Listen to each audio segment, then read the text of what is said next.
Bonjour, je suis Aurélie de la famille Belette. Je suis illustratrice et j'aime bien parler des histoires, particulièrement des histoires pour les enfants. Je suis une grande fan des films du studio Ghibli, particulièrement de ceux de Hayao Miyazaki. Mais je me suis rendu compte que j'avais pas vu beaucoup des films de Isao Takahata, notamment il a fait Le tombeau des Lucioles, le film le plus triste du monde mais vraiment magnifique. Et du coup, je me suis mise à regarder ces films et récemment j'ai regardé le conte de la princesse Kaguya dont je vais vous parler aujourd'hui. La famille Belette. Donc le conte de la princesse Kaguya était une interprétation libre d'un conte folklorique japonais du Xe siècle nommé lui-même Princesse Kaguya. Dans ce dessin animé, il s'agit de l'histoire d'un vieux coupeur de bambou qui un jour trouve une petite princesse dans une pousse de bambou. Il ramène cette petite princesse chez lui et sa femme et lui décident de l'adopter. Et ainsi, elle se transforme en bébé et grandit très très vite, comme une petite pousse de bambou. Donc ce dessin animé, avec un style très particulier et plein de poésie. Donc c'est un style où on voit les traits de crayon. On sent que c'est vraiment animé à la main et du coup on plonge facilement dans ce monde très très beau en fait, vraiment du Japon traditionnel que j'aime beaucoup. Et puis ce trait de crayon très expressif permet de vraiment faire un lien entre ce côté très poésie, de vraiment nous plonger entre le rêve et la réalité. Alors j'ai beaucoup aimé ce style graphique, j'ai vraiment été plongée dans l'histoire et pourtant à la fin j'étais un peu confuse. Et je vous avoue que je sais pas trop si j'ai aimé ce film. Alors du coup pour mieux comprendre d'où venait ce sentiment, j'ai lu le conte original. Et quand j'ai lu ce conte original, alors j'ai compris d'où venait cette espèce de malaise. Le conte de la princesse Kaguya, le dessin animé donc, n'est en fait plus un conte. Car on ressent beaucoup la critique de la société traditionnelle japonaise, et surtout on entre énormément dans les considérations psychologiques de l'héroïne. Pourtant, je dis pas que ça fait une mauvaise histoire, mais comme je m'attendais à un conte, ça m'a un peu perturbée.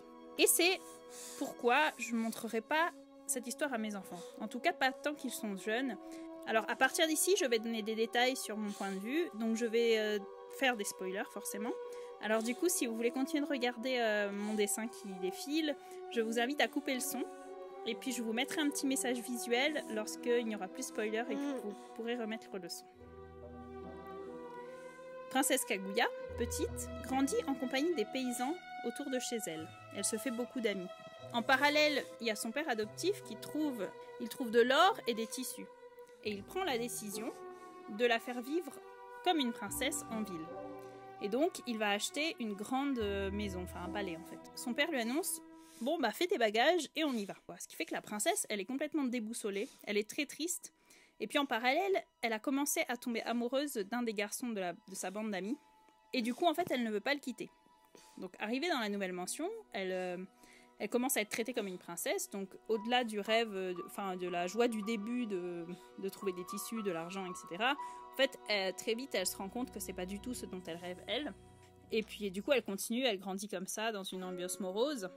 Finalement, un jour arrive où des princes arrivent pour la demander en mariage. Et puis, en fait, elle refuse ses mariages. Elle trouve un moyen de se débarrasser des 5 princes qui viennent la voir, en leur faisant faire des épreuves impossibles. Finalement, c'est l'empereur lui-même qui arrive. Et là, l'empereur l'agresse sexuellement, on peut dire ça comme ça. C'est-à-dire il la prend dans ses bras contre son gré dans un but clairement de l'épouser. Et du coup, à ce moment-là, elle crie intérieurement tellement elle est perturbée. Et du coup, elle se rappelle qu'en fait, elle vient de la Lune. Et du coup, elle demande à son peuple de la Lune de la ramener sur la Lune. En fait, ce que j'ai senti tout le long de ce conte, c'est qu'il y a vraiment une critique sous-jacente de la ville contre la campagne.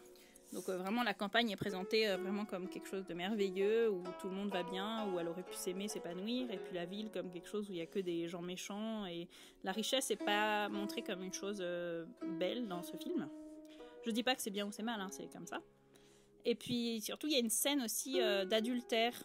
Et c'est une des raisons pour laquelle je ne montrerai pas ça avant que mes enfants soient adolescents, parce que je pense que c'est pas un sujet à mettre en avant. Surtout que là, elle arrive, elle retrouve son amie d'enfance de qui elle est amoureuse, et en fait, lui, qui est déjà marié et qui a un enfant, lui propose de s'enfuir avec elle en lui disant que c'est jamais trop tard pour vivre leur amour, etc. Et je trouve que c'est assez perturbant d'accepter comme ça, en un claquement de doigts, que l'autre quitte sa femme, son enfant, etc. Enfin, Et puis surtout à la fin, quand elle retourne chez elle, la princesse, il y a un de ses servants qui pose sur elle un manteau de plumes qui fait en fait qu'elle oublie tous les sentiments qu'elle a eus sur Terre. Donc elle oublie qu'elle a aimé ses parents adoptifs et qu'elle a été amoureuse de ce jeune garçon.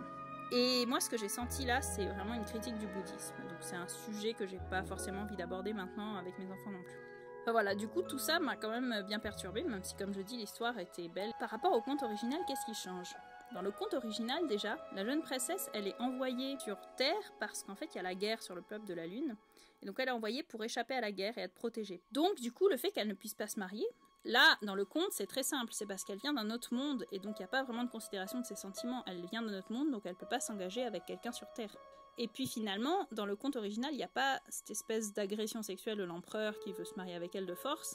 En fait, elle se lie réellement d'amitié avec l'empereur et lui avoue qu'elle ne peut pas se marier parce qu'elle vient pas de ce monde. Il n'y a pas non plus toutes ces revendications écologiques, la ville contre la campagne, la richesse c'est mal. Et puis surtout, à la fin, elle doit repartir parmi les siens parce que c'est comme ça, parce que la guerre est terminée. Alors que là, en fait, on a l'impression qu'elle est partie sur Terre sur un caprice, parce que dans le film, c'est présenté comme elle a rencontré quelqu'un sur la Lune qui était venu sur Terre, qui a bien aimé, elle veut faire pareil.